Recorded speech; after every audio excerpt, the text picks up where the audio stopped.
Buenos días formalmente a todos, en realidad buenos días para los colegas latinoamericanos y buenas tardes para los colegas de Europa, ¿sí? Del otro costado del mundo. Primero que nada me quiero presentar, mi nombre es Diego Turjansky, yo estoy a cargo de las actividades de ICSI en América Latina. Y hoy estamos acá para presentar esta conferencia respecto de liderazgo en seguridad y safety intelligence, un poco recordarles que esta conferencia se enmarca dentro de la campaña 2022 de ICSI en relación a esta temática, sí, que hemos estado desarrollando durante todo el año.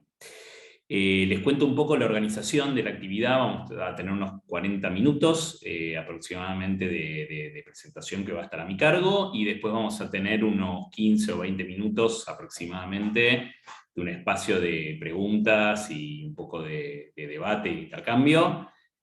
Así que les propongo que a medida que vayan surgiendo las preguntas, las puedan ir haciendo. Van a ver que tienen un icono en el Zoom que es preguntas y respuestas. Así que en vez de hacerlas por el chat, les pido que las vayan haciendo por ahí, así mis colegas de ICSI Latam pueden ir registrándolas, ¿sí? Bueno, quiero contarles un poco que la idea de hoy no es tanto desarrollar el concepto de liderazgo en seguridad en sí, que seguramente para todos ustedes debe estar bastante conocido, debe ser bastante conocido y además bastante trillado, porque hemos insistido bastante durante el año sobre esto, sino más bien hacer una revisión crítica, ¿sí? de este concepto, sobre todo porque la noción de liderazgo en seguridad es una de esas ideas que a fuerza de repetición, siempre digo, digamos, uno deja un poco de cuestionarse acerca del sentido, ¿no? de este término, y lo usamos frecuentemente. Así que nos pareció que era interesante dedicar el tiempo a esta conferencia a hacer un poco una revisión técnica, ¿sí? Así que esta revisión va a estar focalizada sobre todo en dos ideas. La primera, digamos, que mi idea que vamos a trabajar es que los modelos tradicionales, digamos, de liderazgo en seguridad pueden ser limitados, ¿no? Sobre todo para gestionar y para comprender el liderazgo en los sistemas actuales, que todos sabemos que son sistemas bastante más complejos, digamos, de lo que esperaríamos. Y la segunda idea que vamos a trabajar tiene que ver con Safety Intelligence, y la idea de que liderar sin información de seguridad es una tarea muy dificultosa, diría yo, si no imposible. ¿Está bien? Así que vamos a estar pivoteando durante toda la presentación sobre estas dos ideas, ¿sí? Así que bueno, yendo a la primera idea, y la idea de la limitación de los modelos tradicionales, yo quiero desarrollar un poquito algunos antecedentes de la noción de liderazgo y de liderazgo en seguridad. Y lo primero que quiero plantear es que este concepto de liderazgo en seguridad ha sido tratado frecuentemente en la literatura con un enfoque clásico, ¿no? Yo digo con un enfoque típicamente top-down, donde la idea es que el liderazgo en seguridad digamos, consiste en comunicar adecuadamente, en ser ejemplar, en dar a la seguridad un lugar de prioridad, en sancionar y reconocer, en establecer la visión, etcétera, etcétera, etcétera, ¿no? Todas estas ideas, digamos, están más bien enmarcadas en una lógica de tipo más top-down, ¿no? Sin embargo, ya a partir de los años 90, siempre me gusta recordar esta idea, surgió una nueva escuela, ¿no? En el campo de la seguridad, que es una escuela que se dio en llamar Escuela de las HRO, de las High Reliability Organizations, donde el foco un poco cambió y ellos empezaron a intentar entender precisamente qué era lo que generaba éxito en las organizaciones más allá del fracaso, ¿no? Hasta esos momentos estábamos muy acostumbrados a estudiar en el mundo de la seguridad los fracasos y no tanto el éxito, así que estos investigadores empezaron a preguntar qué es lo que hacía que organizaciones con un tremendo potencial catastrófico, ¿no? Típicamente un portaaviones nuclear, que tiene 2 reactores nucleares, trabajan 5.000 personas, interactúan aviones muy pegados al lado del otro todo el tiempo, despegan, aterrizan 20 aviones cada 20 segundos, digamos, y cómo puede ser que lo normal, que en un sistema como este no tengamos una catástrofe todos los días, ¿no? Entonces, más allá de todos los desarrollos de esta escuela, hubo uno, digamos, que me parece que es muy interesante en relación al liderazgo en seguridad, y que estos investigadores descubrieron que lo característico de este tipo de organizaciones es que quienes toman las decisiones más relevantes, por ejemplo, suspender todas las operaciones del barco, no son precisamente quienes más poder tengan dentro de la escala jerárquica, sino en realidad quienes están en contacto más próximo con los problemas, ¿no? En el caso de un portaaviones nuclear, quien tiene la posibilidad de detener todas las operaciones es el spotter, es la persona que está mirando con los largavistas los aviones que van aterrizando, que si uno mira la escala jerárquica de un portaaviones, uno se puede dar cuenta que son quienes están básicamente en la base de la pirámide y no en la cima, ¿no? Entonces, un poco lo que plantean estos investigadores es que las HRO son seguras, entre otras cosas, paradójicamente, no tanto por la capacidad que tienen los líderes en términos de autoridad, digamos, de ejercer ese liderazgo, sino básicamente por su capacidad de ceder el liderazgo a quienes están en contacto con los problemas cotidianamente. ¿Sí? Ahora bien, esta noción de liderazgo en seguridad en general ha estado muy asociada también, esta noción, digamos, tradicional, quiero decir, de liderazgo en seguridad, esta noción típicamente top-down, ha estado también asociada a a un modelo también tradicional de pensar la seguridad, que es lo que conocemos como modelo lineal o modelo individual, donde básicamente lo que se plantea es que los accidentes son un producto del error humano, ¿no? Siempre recordamos un poco esta idea, es la idea de que los accidentes ocurren como una secuencia causa y efecto entre la caída de piezas de un dominó, ¿no? Entonces básicamente hay un ser humano que siempre está al principio, digamos, de esta cadena causa-efecto, que es el que inicia la secuencia de acontecimientos, y entonces básicamente lo que plantea este modelo de gestión de seguridad es que los accidentes se evitan fundamentalmente impidiendo que esta secuencia se inicie, ¿no? Entonces, lo que sigue un poco esta idea es esta idea tradicional del liderazgo, ¿no? Es que comunicando, dando la visión, sancionando y reconociendo, etcétera, etcétera, supuestamente vamos a lograr evitar que esos desvíos inicien esta secuencia de acontecimientos que en definitiva provocan los accidentes, ¿sí?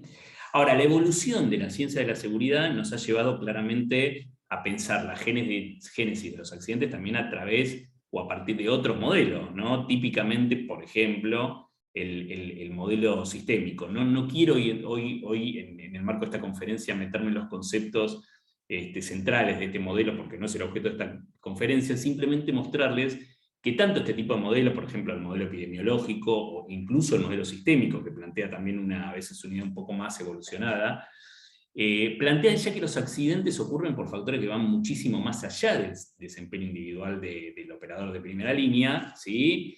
Y entonces claramente si los accidentes ocurren por condiciones que van mucho más allá del desempeño individual, el liderazgo en este tipo de sistemas también implica una idea diferente, que es básicamente esta capacidad o desarrollar esta capacidad de capturar, de conocer y sobre todo de resolver, digamos, estas condiciones que uno encuentra presentes en el sistema, que van mucho más allá del desempeño individual de los actores, ¿sí?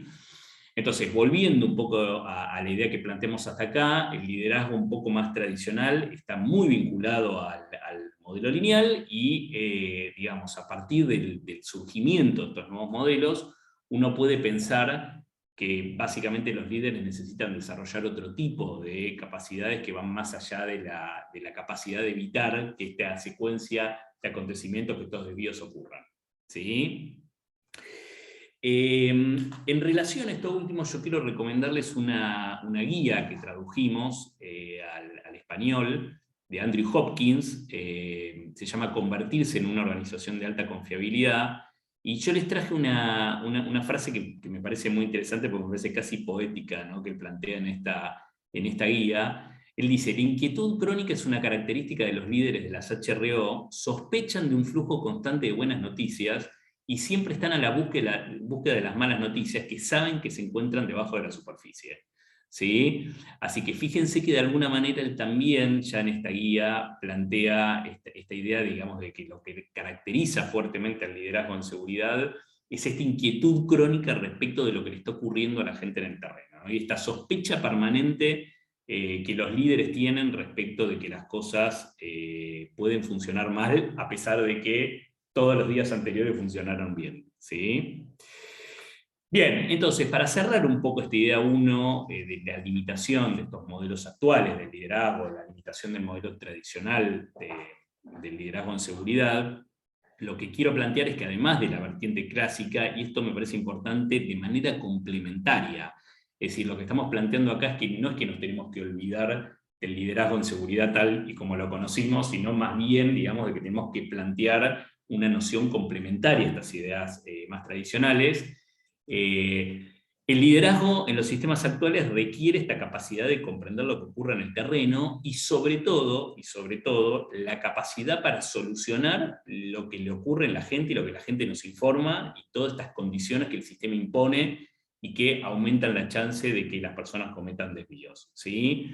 Respecto a esto último, me interesa dejar planteada una idea que en ICSI nos está dando vueltas hace rato, un poco en la cabeza, y que está instalado básicamente esta noción de que estar en contacto con el terreno significa estar presente en el terreno físicamente, ¿no? Esta idea de que la única manera que tienen los líderes de entender lo que está pasando en el terreno es ir al terreno, ¿no? Entonces se utilizan muchísimo en el mundo de la industria estas ideas de estar presente en el piso de planta, de estar presente en el terreno, etcétera, etcétera. Y de alguna manera lo que planteamos es que, otra vez, ¿no? Con una visión complementaria, no necesariamente esto es así, digamos, el terreno permanentemente nos está mandando señales. Por ejemplo, las organizaciones tienen sistemas enormes de observaciones de seguridad, donde cuando uno se pone a mirar esas bases de datos, uno encuentra situaciones que son realmente muy graves, ¿no? Entonces, muchas veces la presencia, digamos, de los líderes no significa la presencia física. Es decir, no significa tanto bajar al piso de planta, por decirlo de alguna manera, sino más bien permitir, ¿no?, generar las condiciones para que eso que la gente está informando pueda subir al piso de oficina, que es distinto, ¿sí?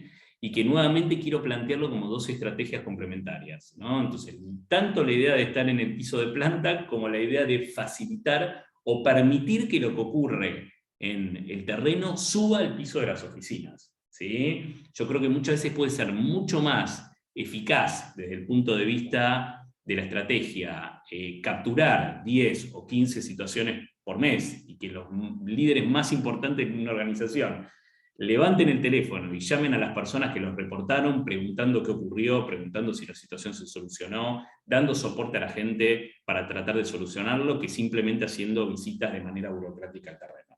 ¿Sí? Bien, entonces, la segunda idea de fuerza también que quiero recorrer el día de hoy en esta conferencia es que prácticamente, o resulta prácticamente imposible poder liderar la seguridad sin información, sin información, básicamente, ¿no? Yo sé que esto puede parecer una idea así, una idea de perogrullo, ¿no? Pero bueno, básicamente lo que quiero insistir en esto, porque ha estado en el campo de la seguridad bastante ausente esta idea de la información. Fíjense que cuando hablamos de liderazgo en seguridad, esta idea de medir, de monitorear, de estar informado en general suele ser una idea bastante ausente, que suele estar otra vez de alguna manera tapada por esta visión más tradicional del liderazgo en seguridad, ¿no? Y siempre que hablo de este tema me gusta empezar por un accidente que en Argentina fue paradigmático. Para los argentinos seguramente se lo acordarán muy bien. Este accidente le ocurrió a una empresa que se llamaba Sol, ¿sí? Sol Líneas Aéreas. Básicamente lo que ocurrió, este avión cubría la ruta Neuquén-Comodoro Rivadavia, en Argentina. El avión de Sol despegó, luego de despegar se empezaron a llenar las salas de hielo. Para los que no conocen el sector aeronáutico, el engelamiento en vuelo, digamos, es una de las emergencias más graves que puede tener un avión, básicamente y fundamentalmente porque se empiezan a llenar la superficie del avión de hielo, cambia el perfil aerodinámico del avión, el avión empieza a tener mucho más peso para el que estaba preparado, y obviamente llega un momento que el avión deja de sustentarse. Y finalmente lo que terminó ocurriendo fue esto que ven acá: el avión impactó contra el terreno y bueno, hubo más de 20 muertos en este accidente. Fue realmente un accidente muy, muy, muy grave, ¿sí? Ahora, les quiero contar este accidente porque increíblemente esto es parte de la información oficial, ¿sí? Es decir, pueden ver esta misma información en la página web de la autoridad regulatoria. Pero básicamente lo que descubrimos en el transcurso de la investigación es que paradójicamente el mismo piloto que luego protagonizó este accidente había hecho una notificación, había enviado un reporte a la compañía en vuelos anteriores indicando exactamente la misma situación, es decir, que había tenido que atravesar situaciones de engelamiento severo, y bueno, con algunos otros condimentos inclusive más graves, ¿no? Como la falla de los sistemas antihielo. Perdón, quiero hacer simplemente una aclaración. Este tipo de aviones suele tener sistemas antihielo, estos bordes de ataque que ven acá. En estos bordes de ataque que ustedes ven negros son una especie de bota, ¿no? Que se infla y se desinfla con un determinado periodo de tiempo, y lo que hace básicamente es romper el hielo que hay en las alas para permitir que el avión pueda seguir volando. Lo que ocurre es que bajo determinadas condiciones de engelamiento, el ciclado de este sistema no llega a romper el hielo, ¿sí? O se acumula más hielo del que se logra romper. Pero bueno, volviendo un poco a esta noción, lo que quiero mostrarles es básicamente que la información estaba disponible mucho tiempo antes y que básicamente la compañía no pudo hacer nada con esta información, ¿sí? Entonces, esto de alguna manera nos da pie para transmitir una idea que me parece fundamental, ¿no? En relación al liderazgo en seguridad y a la necesidad de estar informados, y es la idea de que, contrariamente a lo que uno suele pensar, no hay una situación antes y una situación después del accidente, ¿sí? Uno tiende a pensar, digamos, que los accidentes ocurren de esta manera, ¿no? Es decir, todo venía funcionando de manera normal hasta que en un momento algo cambia bruscamente, ¿no? En la realidad, que es un poco esta idea del modelo lineal otra vez, ¿no? Y se produce una consecuencia indeseada. Ahora, lo que nos enseñan los grandes accidentes industriales es que todos los componentes de un accidente grave suelen estar presentes en el sistema muchísimo tiempo antes de que el accidente se desencadene. Entonces, no es que hay una situación antes y una situación después del accidente, sino que en todo caso hay un conocimiento o un desconocimiento de lo que ocurría antes del accidente y que conocemos después. Pero fíjense que la idea claramente no es la misma, ¿no? O sea, la idea es que no necesitamos esperar un accidente para conocer los factores que lo van a producir. Estos factores en general suelen estar presentes mucho tiempo antes que del accidente se desencadene, ¿sí? Entonces, básicamente Safety Intelligence, y volviendo un poco a esta idea, recordando que el título de esta conferencia es Liderazgo en Seguridad y Safety Intelligence, es una estrategia que la ciencia de la seguridad han desarrollado con el objetivo de monitorear la situación operativa, obviamente, antes que se produzca el evento. ¿Cómo hacemos esto? Bueno, básicamente, ya lo vamos a ver, capturando de alguna manera situaciones que sabemos que son altamente predictivas de este tipo de accidentes. Yo quiero recordar, ahora lo vamos a ver y vamos a volver un poco sobre esta idea, pero quiero recordar que esto no es muy distinto a lo que hacen otras especialidades, ¿sí? Otros sectores, otras áreas de una compañía, en relación a otro tipo de accidentes, típicamente los accidentes financieros, los accidentes productivos. La gente que se dedica a las finanzas son personas que están permanentemente monitoreando, digamos, indicadores que nos permiten pronosticar cómo vamos a cerrar el año antes que lo cerremos, digamos, ¿no? Y que tienen básicamente una capacidad de predicción si estamos yendo bien, si estamos yendo mal, etcétera, etcétera. Lo mismo ocurre con el mundo de la producción, lo mismo ocurre con el mundo de la calidad, pero básicamente lo que uno suele constatar es que esta lógica suele estar bastante ausente en el mundo de la seguridad. Entonces, que permanentemente estamos hablando de liderar la seguridad, pero de alguna manera de esta manera escindida, ¿no? Respecto a cómo lo hacen otras áreas de la compañía. Simplemente para hacer algún contrapunto de los antecedentes de Safety Intelligence, de dónde surge esta idea, claramente los primeros antecedentes de Safety Intelligence podemos encontrarlos en el mundo aeronáutico. Todos seguramente saben que los aviones tienen lo que conocemos como FDR, que es un Flight Data Recorder, es la famosa caja negra, que en realidad no es negra, sí, es naranja. Pero básicamente lo que hace este dispositivo es grabar los parámetros más importantes del vuelo, y originalmente estaba pensada este FDR para poder investigar los accidentes luego de que estos accidentes ocurrieran, ¿sí? Conforme el tiempo fue pasando, empezamos a ver que claramente los indicadores de accidentabilidad en el mundo aeronáutico empezaron a descender sostenidamente hasta el día de hoy, que son realmente muy, muy bajos. Y empezamos a entender que podíamos utilizar esta información que los aviones graban con fines proactivos, ¿sí? Sin necesidad de tener que esperar a que ocurra un accidente grave. Empezamos a entender que hay ciertos parámetros, digamos, que este Flight Data Recorder graba, que nos permiten, cuando uno lo piensa estadísticamente, poder monitorear grandes tendencias, ¿sí? Al comienzo, claramente, digamos, esta información era utilizada de manera proactiva, pero con un sentido individual. ¿Qué quiero decir con un sentido individual? Lo que tratábamos de hacer era capturar desvíos a través de este tipo de dispositivos, ir a entender caso por caso lo que estaba ocurriendo. Bueno, luego entendimos que esto se podía utilizar de manera con un sentido de gestión, quiero decir, ¿no? Utilizando un gran volumen de datos agregados, al punto tal que hoy prácticamente el 100% de los vuelos, digamos, producen información, y del 100% de los vuelos esa información se descarga y se utiliza en este sentido que les estoy contando. Y no solo esto, ahora vamos a ver un ejemplo, sino que incluso las aerolíneas comparten muchas veces esta información para generar tendencias más bien de orden mundial y poder desarrollar estrategias de prevención de accidentes y de gestión de la seguridad a nivel más bien global, ¿sí? Me parece interesante mostrarles este gráfico.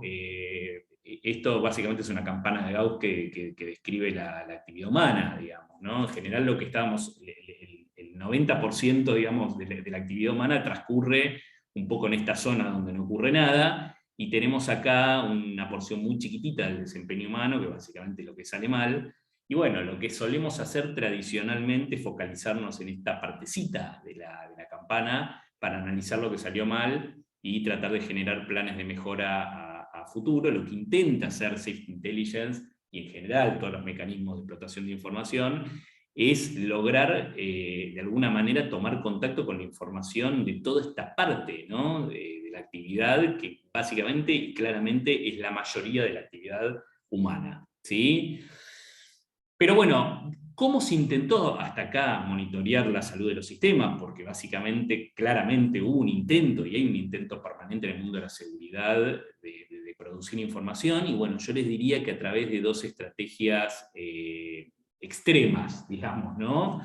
La primera estrategia claramente es la estrategia de la tasa de frecuencia, ¿no? Esta fue un poco el paradigma hasta no hace mucho, este objetivo de intentar entender la salud del sistema en función de la ausencia de negativo. Parece un poco un juego de palabras, pero que efectivamente es así, ¿no?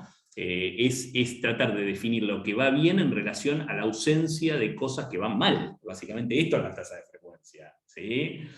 Y bueno, básicamente hoy en día sabemos perfectamente que el problema de la tasa de frecuencia es que describe las cuestiones que son frecuentes, que no necesariamente son las cuestiones que son graves, ¿no? Siempre pongo de alguna manera el mismo ejemplo, pero la tasa de frecuencia, medir la seguridad por la tasa de frecuencia, es como intentar medir la salud en el cuerpo humano a través de la tasa de resfríos, digamos, ¿no? O la cantidad de veces que nos enfermamos en el año. De ninguna manera la cantidad de resfríos que podamos tener en un año refleja la chance o la probabilidad de morir al otro día un infarto de miocardio. O sea, hay personas que nunca se enferman y mueren de un infarto de miocardio y viceversa, digamos, ¿no? Entonces, bueno, claramente hoy sabemos que la tasa de frecuencia refleja cuestiones que son frecuentes pero que no son graves, y hay evidencia sobrada de este tipo de cosas. Acá, por ejemplo, tienen un gráfico que me parece siempre muy interesante. Esta es la tasa de frecuencia de todas las compañías que operaban en el Golfo de México al momento del accidente de BP, ¿no? Uno ve claramente que BP estaba dentro más bien de las compañías que tenían una tasa de frecuencia baja. Miren otras compañías, y sin embargo el accidente le ocurrió a BP en ese momento, ¿no? Entonces, esto muestra claramente que la tasa de frecuencia de ninguna manera refleja la salud del sistema. Y acá tienen otro ejemplo que también me parece sumamente interesante, un poco saliéndonos del campo de la seguridad y yendo al campo más bien financiero. Y les cuento este caso porque Jim Reason, digamos, que es uno de los principales exponentes de los factores humanos, lo trabaja, que es el crack financiero vinculado a la quiebra de Lehman Brothers, ¿no? Y siempre digo lo mismo, en este caso no solo, digamos, que nada negativo aparecía hasta el 2008, sino más bien todo lo contrario. O sea, fíjense la tendencia al alza de la cotización de las acciones de Lehman Brothers, ¿no? Y sin embargo, de un momento al otro se produjo un crack. Entonces, volviendo sobre esta idea, de ninguna manera la falta, ¿sí?, o la ausencia de señales negativas indica que el sistema está yendo por un lugar positivo, y este es el problema de los indicadores reactivos. Pero mucho cuidado, digamos, porque el segundo intento de la industria, un poco yéndonos al otro extremo, fue la construcción de los famosos indicadores proactivos, digamos, ¿no? Y acá empezaron a florecer toda clase de lo que llamamos indicadores de compliance. ¿Qué son los indicadores de compliance? Básicamente es confiar en que el cumplimiento de un proceso va a garantizar que el sistema sea seguro, ¿no? Típicamente, ¿no?, las organizaciones dicen, bueno, no vamos a monitorear más o solo no vamos a monitorear la tasa de frecuencia, sino que ahora además vamos a monitorear la tasa de cumplimiento de observaciones que hacemos. Entonces planificamos que vamos a hacer 100.000, hicimos 110.000, perfecto, cumplimos al 110%. Vamos a monitorear, digamos, el cumplimiento de las auditorías. Bueno, si hicimos por arriba, entonces esto quiere decir que estamos muy bien. Y bueno, fíjense que es un poco el otro extremo, y yo siempre lo pongo de esta manera: de ninguna, y otra vez volviendo a la metáfora del proceso de salud de enfermedad, ¿no?, de ninguna manera cumplir con una rutina de vida saludable garantiza, digamos, que no vamos a tener un problema. Está lleno de personas, digamos, que aún haciendo mucho deporte y haciendo una vida saludable y no fumando, se mueren, y por eso existen toda clase, digamos, de estudios a los que nos tenemos que someter de manera periódica, que son muchísimo más predictivos que simplemente cumplir con los parámetros de una vida saludable. Y esto no significa, volviendo a hacer un paréntesis, que no tengamos que hacer vida saludable. Quiero decir que es un mal predictor, digamos, de la salud en el cuerpo humano, así como las tasas de compliance son un mal predictor de la salud del sistema. Entonces, fundamentalmente lo que tenemos en las organizaciones, un poco volviendo al resultado, es esto, ¿no? Quiero decir, tasas de incidentes o accidentes registrables que suelen estar estables o bien disminuir, cumplimiento cercano al 100% de todos los indicadores, y sin embargo tenemos tasa de accidentes mortales 0,000, hasta que de repente este número sube, obviamente tenemos un muerto, y nos preguntamos por qué, ¿no?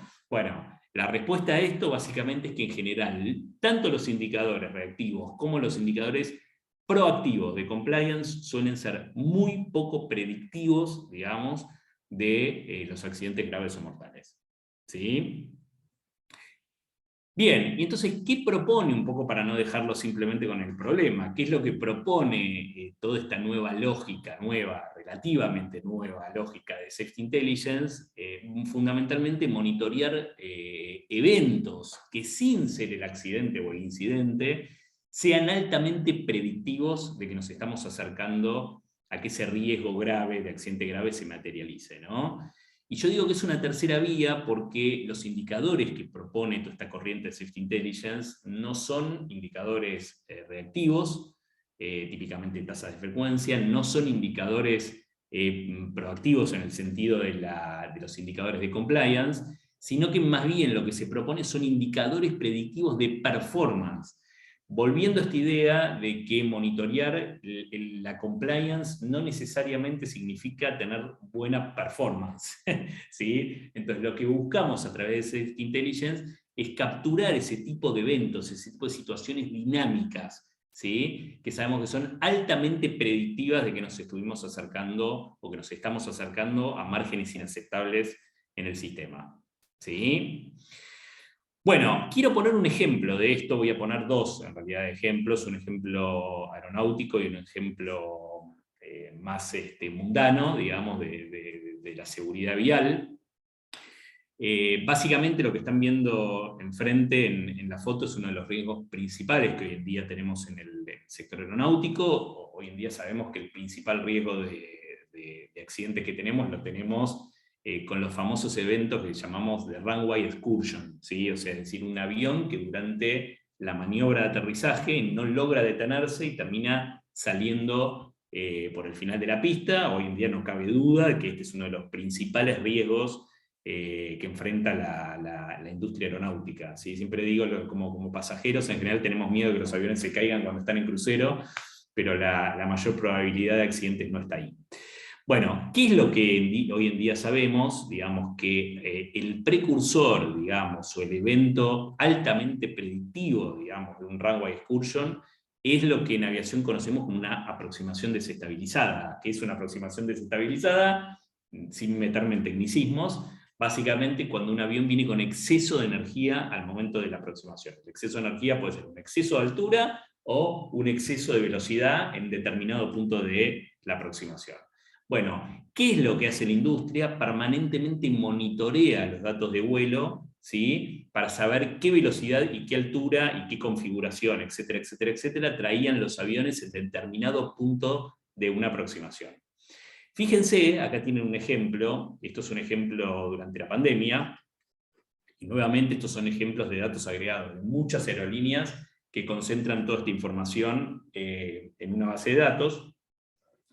Y fíjense que veníamos con una tasa de eventos más o menos estable durante enero, febrero, marzo, y fíjense lo que empieza a pasar en abril, ¿no? Del año 2020, claramente empiezan a duplicarse y casi hasta triplicarse, digamos, perdón, casi no, a triplicarse la cantidad de aproximaciones desestabilizadas, y a partir de esto, digamos, todas las aerolíneas empiezan a tomar medidas, y no solo las aerolíneas, sino las instituciones que nuclean a las aerolíneas y las instituciones que nuclean a los pilotos de las aerolíneas. Quiero decirles, volviendo a esta idea de liderar o de liderazgo en seguridad a través de datos, fíjense que esto nos permite de alguna manera tener información para poder tomar decisiones en función a información empírica, quiero decir, ¿no? Que esto me parece que es lo principal y lo que en general a veces estamos un poco desacostumbrados en el mundo de la seguridad. Tienen acá otro ejemplo que también me parece interesante, y volviendo un poco a les decía, un ejemplo más mundano. Hoy en día en seguridad vial sabemos que claramente uno de los riesgos más importantes es que un vehículo, sobre todo un vehículo de alto porte, vuelque, digamos, ¿no? ¿Cuál es el principal precursor, digamos, que hoy sabemos que está vinculado, digamos, a este tipo de riesgo? Lo que conocemos hoy en día como hard braking, ¿no? O sea, frenadas bruscas, ¿sí? Es decir, cuando un camión de gran porte, sobre todo a veces cuando el terreno está mojado, etcétera, etcétera, genera una frenada brusca. Bueno, lo que tienen acá es una experiencia también del sector del transporte, una empresa de transporte que lo que empezó a hacer, hasta ese momento lo que se hacían era monitorear simplemente los excesos de velocidad. Hoy sabemos que el exceso de velocidad no es una medida del todo predictiva por varias razones, entre ellas, digamos, porque la gente rápidamente aprende los lugares, las celdas geolocalizadas donde se está explotando esta información. Es un poco como la información que uno podría sacar de las cámaras de seguridad, ¿no? Del paso de exceso de velocidad en las cámaras de seguridad. La gente rápidamente sabe dónde están estas cámaras, entonces es un mal parámetro medir los excesos de velocidad en esos puntos. Pero bueno, entonces lo que decidió hacer esta organización es comenzar a monitorear las frenadas bruscas. Hoy en día los camiones, a través de 2 o 3 técnicas, nos permiten monitorear esta información, fundamentalmente a través de datos GPS, pero además hoy en día los camiones incluso tienen, así como los aviones, grabadoras de parámetros, ¿no? Y bueno, toda la literatura hoy en día indica que una frenada brusca puede definirse como una frenada en donde ocurre un descenso de la velocidad de al menos 9 km por hora en un segundo menos, definido a través, insisto, del GPS y triangulado, digamos, con las grabadoras que tienen los tractores, ¿sí? Ahora, esta es información real que van a ver. Esto es una tasa, ¿sí? de frenadas bruscas por millón de kilómetros recorridos.